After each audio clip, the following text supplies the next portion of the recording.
जयपुर में 24 मार्च को जगतपुरा में इंदूनी फाटक से बस स्टैंड 7 क्रॉसिंग महल रोड पर जयपुर विकास प्राधिकरण की ओर से मनमानी पूर्वक सड़क की चौड़ाई सेंट्रल लाइन से एक तरफ करने को लेकर राजस्थान हाई कोर्ट में जस्टिस सुदेश बंसल की बेंच ने यथास्थिति की आदेश देते हुए जवाब तलब किया है। साथ ही हाई कोर्ट ने जेडीए न्यायाधिकरण के 19 सितंबर 2002 के आदेश के अनुसार सड़क की चौड़ाई दोनों तरफ से बराबर जमीन लेकर करते हैं तो उपरोक्त स्थगन आदेश प्रभावी नहीं रहेगा, अर्थात जेडीए सड़क की चौड़ाई बढ़ाने के लिए स्वतंत्र होगा। आगे क्या कुछ रहा, देखिए वीडियो। ये मामला इंदूनी फाटक से महल रोड को जोड़ने वाली 160 फीट से संबंधित है, जो वर्तमान में 80 फीट है, जिसे मास्टर प्लान 2011 में 160 फीट कर दिया गया था। इसके संबंध में जेडीए ट्रिब्यूनल ने 2002 के अंदर एक आदेश पारित किया था, जिसमें जेडीए को ये डायरेक्शन दिया गया था कि जो 80 फीट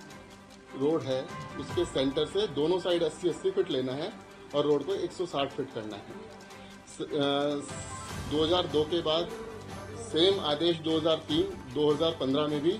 अलग अलग कॉलोनियों के लोग जो कोर्ट में पहुंचे थे, उसके संबंध में जेडीए ने यही आदेश दिया कि रोड के सेंटर से दोनों साइड बराबर लेते हुए 160 फीट रोड का निर्माण करना है। परंतु जेडीए ने अपनी मनमानी करते हुए सन 2024 सितंबर महीने में एक बीपीसी की मीटिंग बुलाई, जिसमें ये निर्णय लिया गया कि जो रोड है वो सिर्फ एक साइड में सेंटर से एक साइड पूरी 160 फीट लेते हुए तपोवन विहार के पूरे 80 फीट खत्म करने का, जिससे क्या है तपोवन विहार के जो प्लॉट होल्डर्स हैं उनके पूरे प्लॉट ही रोड के अंदर जा रहे हैं। दूसरा, जेडीए ने तपोवन विहार ये सब कॉलोनियों को विभिन्न समय में 90D तथा जेडीए अप्रूव कर दिया। उसके बावजूद 19 फरवरी या फरवरी के लास्ट में नोटिस दिए गए, जिनमें इसको राजकीय भूमि माना कि ये पब्लिक के जेडीए प्लॉट्स को ना उनको कोई मुआवजा वगैरह दे रहे हैं, सिर्फ सीधे अतिक्रमण बताते हुए पूरी बिना कोई मुआवजा देके जेडीए में समर्पण करा रहे हैं। तो इस संबंध में फिर तपोवन वाले हाई कोर्ट में गए, जिसमें माननीय न्यायालय ने इस रोड पे स्टे लगाया तथा जेडीए को निर्देशित किया कि वो जो इनका पुराना स्टैंड था 2002 में, उसी के बीच में लेते हुए 80-80 फीट दोनों साइड से लेने का आदेश दिया। परंतु जेडीए अभी भी अपनी मनमानी करते हुए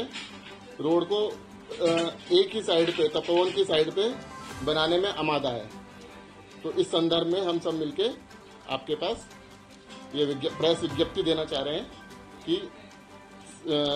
जेडीए है जो माननीय न्यायालय ने आदेश दिया है उसको फॉलो करते हुए ही रोड बनाए। प्रकरण इंदूनी फाटक से 7 नंबर बस स्टैंड महल रोड से प्रभावित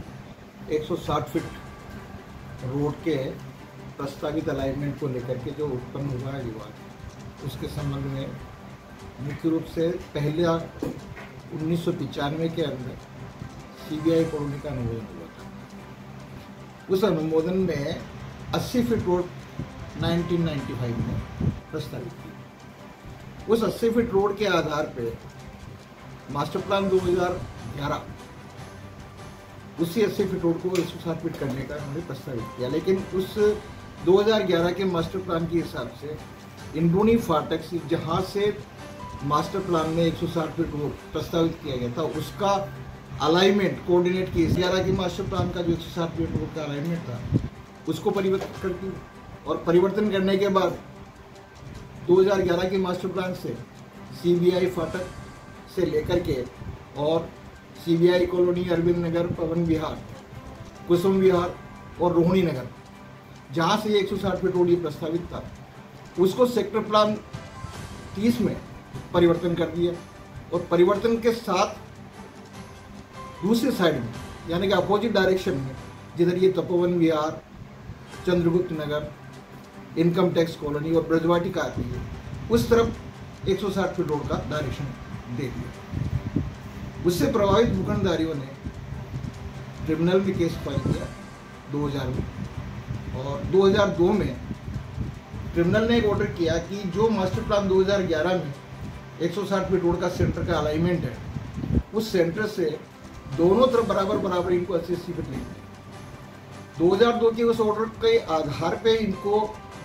उस समय अलाइनमेंट का निर्धारण करना था,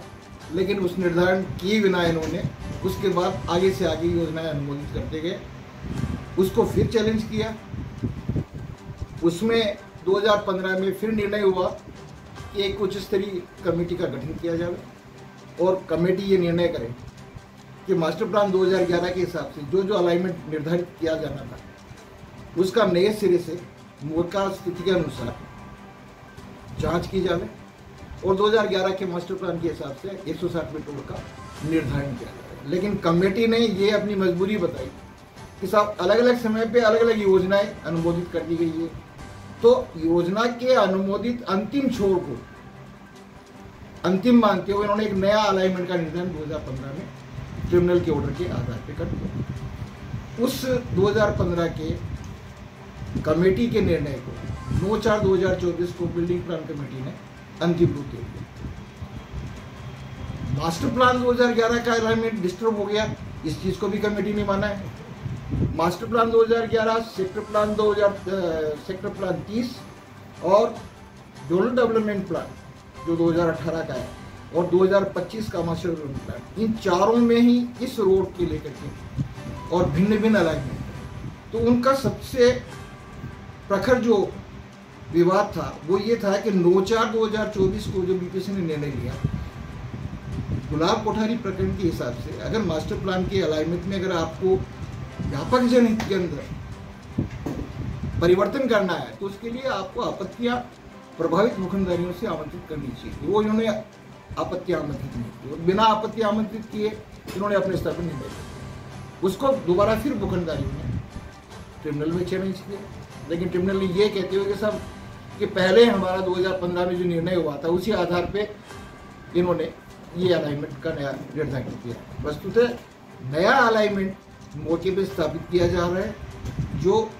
मास्टर प्लान 2011 के विपरीत है और 2002 में जो ट्रिब्यूनल ने ऑर्डर दिया था उस ऑर्डर के आधार पे उसमें जेडीए का भी वर्डिक्ट है कि सब हम सेंट्रल लाइन से ही 160 फीट का निर्माण कर रहे हैं और करेंगे। उस वर्डिक्ट को भी उन्होंने नहीं माना और एक नया अलाइनमेंट निर्धारित करके उससे सारे भूखंडधारी प्रभावित हैं। इसलिए हाईकोर्ट के अंदर उस ऑर्डर के खिलाफ गए हैं। हाईकोर्ट ने यही कहा कि 2002 का जो आपका वर्डिक्ट है उस वर्डिक्ट के हिसाब से आप सेंटर से दोनों तरफ 80-80 फीट लेकर के निर्माण कर सकते हैं। आपका नाम बताओ। गिरधर गोपाल शर्मा, जेडीए।